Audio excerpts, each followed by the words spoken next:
السلام علیکم dear viewers, اللہم صلی علی محمد وعلی محمد۔ Bahauddin Zakariya University Multan Gilani Law College کا ایک نیا اسکینڈل سامنے آیا ہے۔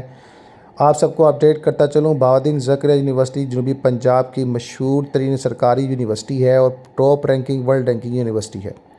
زکریا یونیورسٹی ملتان اس وقت جو اسکینڈل سامنے آیا ہے، اس میں جعلی اسکالرشپ اسکینڈل، کروڑوں کا نقصان، ذمہ داران کی ملی بھگت کا انکشاف کیا گیا اور اس پر جناب اعلیٰ جو اپڈیٹ کیا گیا ہے، گیلانی لاء کالج کے پرنسپل سمزہ فاطمہ نے جعلی دستاویز کے ذریعے غیر قانونی اسکالرشپ حاصل کی۔ انکوائری رپورٹ میں بے ضابطگیاں بے نقاب کی گئیں۔ انکوائری رپورٹ کو کورٹ ریٹ کے باعث معطل کر دیا گیا۔ یونیورسٹی کام نے بتایا اور یونیورسٹی کام نے یہ وعدہ بھی کیا تھا کہ عمل درآمد کیا جائے گا، کارروائی کی جائے گی اور جو بھی فیکٹ ہے اس کو سامنے لایا جائے گا، جو ان کے کالج کی سنڈیکیٹ کمیٹی وغیرہ ہوگی، لیکن کوئی عمل درآمد نہ کیا گیا۔ 16 سال گزرنے کے باوجود کارروائی نہ کی گئی۔ جناب اعلیٰ اس پر جو ہے فیکٹ فنڈنگ کمپنیز کی جانب سے جناب اعلیٰ بات سامنے رکھی گئی۔ باقی رجسٹرار صاحب نے کہا جی کورٹ نے کیس ہمارے حق میں کیا تھا، رجسٹرار صاحب کا یہ بیان ہے۔ تو آپ سب کو اپڈیٹ کرتا چلوں کہ ملتان بہاؤالدین زکریا یونیورسٹی ملتان میں بیشتر فیکٹ جو فنڈنگ جو کرتی ہیں کمیٹیاں، جو اکیڈمک بیسک پر اسکالرشپس آتی ہیں، جس میں نیڈ اور دیگر اسکالرشپس ہیں، اس کے حوالے سے اسٹاف ایسوسی ایشن کے دباؤ اور سیاسی شفاعت کی بنا پر کھڈے لائن لگا کر، کھڈے لائن یعنی تمام قانونی پہلوؤں کو ایک طرف اور اپنا معاملہ ایک طرف رکھ کے قانون کے دچیاں اڑاتے اپنے معاملات کو سیدھا کرنا، یہ پنجابی کا لفظ ہے، ٹھیک ہے، کھڈے لائن۔ بہاؤالدین زکریا یونیورسٹی ملتان کو کروڑوں کا نقصان پہنچایا گیا اور بیرون ملک سے پی ایچ ڈی اسکالرشپ میں طلبہ رجسٹر ہوئے اور اس میں جناب اعلیٰ اپڈیٹ کر دوں کہ register office director quality enhancement cells مبینہ طور پر دھوکہ دہی کیسز میں ملوث پائے گئے۔ ظاہر ہے ان کی بیس پر ہی سارے معاملات ہونے تھے اور دھوکے سے حاصل کیے گئے اسکالرشپ میرٹ کی دچیاں بکھیرتے ہوئے بیرون ملک سے پی ایچ ڈی کرنے والی گیلانی لاء کالج کے پرنسپل سمزہ فاطمہ کی دھوکے سے حاصل کی گئی اسکالرشپ کی فائل کھڈے لائن لگا دی، یعنی ان کے خلاف جو معاملات تھے اس کو ایک کنارے پہ کر دیا، یعنی جو بھی ان کا معاملہ تھا اس کو درگزر کرنے کے لیے جی اس کو دبے رہنے دو، جناب کھڈے لائن لگا دی۔ تفصیل کے مطابق گیلانی لاء کالج کے قیام کے لیے مقامی اخبار میں 7 جون 2009 کو بیرون ملک پی ایچ ڈی اسکالرشپس کی 5 نشستوں کا اعلان کیا گیا، جس کے لیے گیلانی لاء کالج کی موجودہ جو پرنسپل سمزہ فاطمہ نے جناب اعلیٰ یہ اسکالرشپ جناب اعلیٰ حاصل کی، اس کی انہوں نے درخواست دی تھی۔ اور آپ کو یہ بھی اپڈیٹ کر دوں کہ اب بھی یہ پرنسپل ہیں وہاں پر، ٹھیک ہے۔ اور بتایا جاتا ہے کہ جناب محترم حالانکہ جس وقت انہوں نے اپلیکیشن سبمٹ کی اسکالرشپ کے لیے، ان کے ایل ایل بی کے 5ویں سیمسٹرز کا رزلٹ کارڈ بھی دستیاب نہیں تھا۔ ڈائریکٹ ہی پی ایچ ڈی کے لیے اپلائی کر دیا، جیسا کہ آپ سبھی جانتے ہیں کہ 4 ایئر کے بعد آپ لوگ اب ڈائریکٹ پی ایچ ڈی میں ایڈمیشن لے سکتے ہیں، دیگر معاملہ تو یہ معاملہ سامنے آئے۔ ڈاکٹر محمد فاروق، ڈائریکٹر کوالٹی انہانسمنٹ ڈی کیو ای نے ابتدائی جانچ پڑتال کے دوران ان اسکالرشپ کے لیے نااہل قرار دیا، مگر بعد ازاں نامعلوم وجوہات کی بنا پر، جو کہ صرف انہیں ہی معلوم ہے جنہوں نے ان کو الاؤ کیا، انہیں اہل قرار دے دیا گیا۔ بالآخر سمزہ فاطمہ اسکالرشپ حاصل کر کے بیرون ملک جناب اعلیٰ پی ایچ ڈی کرنے کے لیے روانہ ہو گئی۔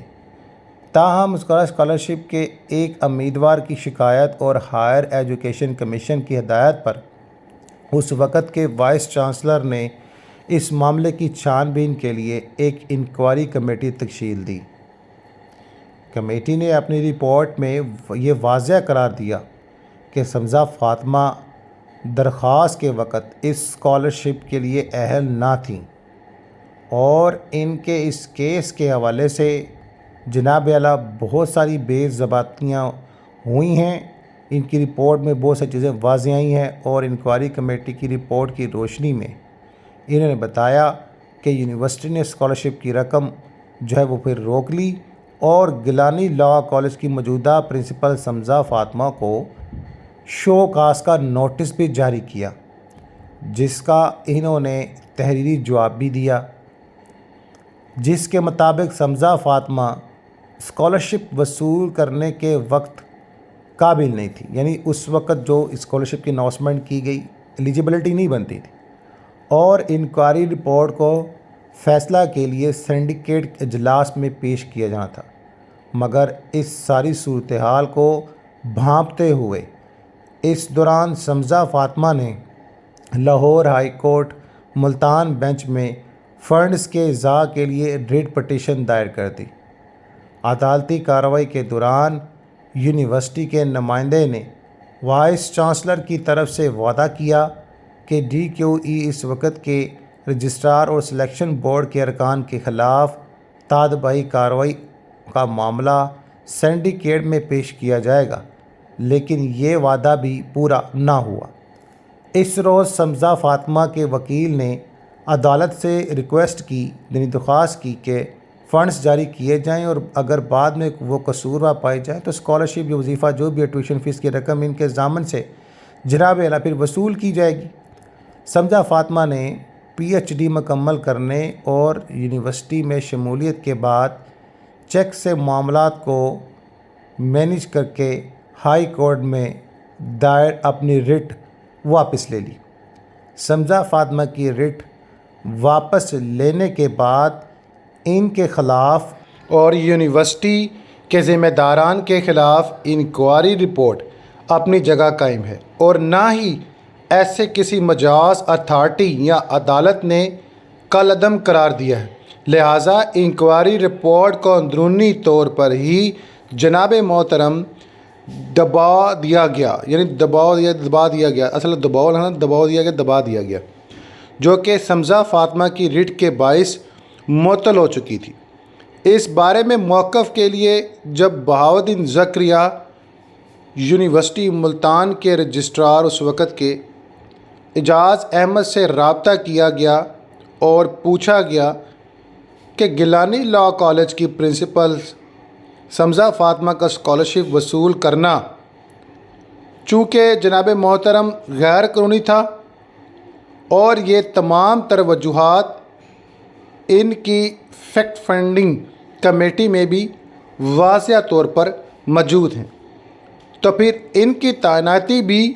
کیوں کر قانونی ہو سکتی ہے، یعنی کہ یونیورسٹی میں ایز اے پرنسپل کیوں ڈیوٹی سر انجام دے رہی ہیں؟ کیونکہ اسی اسکالرشپ کی بنیاد پر ان کو یونیورسٹی میں لیکچرار بھرتی کیا گیا تھا، تو جب اسکالرشپ ہی غیر قانونی تھی تو ان کی تعیناتی کو کیوں کر قانونی ہو سکتی ہے؟ ان کا بطور پرنسپل گیلانی لاء کالج بھی